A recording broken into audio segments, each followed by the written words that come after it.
Meron akong kaibigan na sabay kaming nag-career.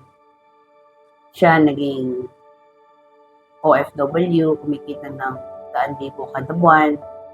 Ako naman, nag-umpisa ako na kinikita ko ay maliit dahil ako ay nasa Pilipinas.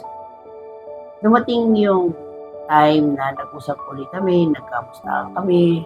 Sabi ko, ano na ba nangyari sa'yo? And kumusta ang iyong naging career? Kumusta ang finances mo? Nagulat ako dahil after 10 years namin hindi nakita, wala siyang naipundar at yet nagpaparamdam pa siyang panghirap. And sabi ko sa kanya, bro, bakit? Ano ba nangyari? Ang laki naman ng kinikita mo buwan-buwan. Ako, ito lang ang kinikita ko. Ako sa part ko, nakapagpundar ako ng mga sasakyan, ng bahay, apartment, at na sasapat ang aming kinikita sa aming pang-araw-araw na pamumuhay. Sabi ko, ano bang pinagkaiba natin?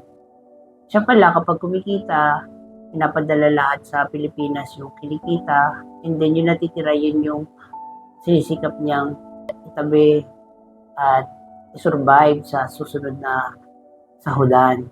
So kaya tinanong niya ako, ano daw yung sekreto ng success? So sabi ko, napakahirap sagutin ng success sa buhay dahil maraming aspeto ng buhay, finances, relationship, physical, and etc. So pero sabi ko, in terms of finances, discipline lang how to handle our money and choose the right investment. Kasi madaming investment na inaalok dyan sa paligid, pero posible na hindi siya maging investment. Pwedeng maging liabilities lang siya kung hindi mo pag-aaralan mabuti kung paano hawakan.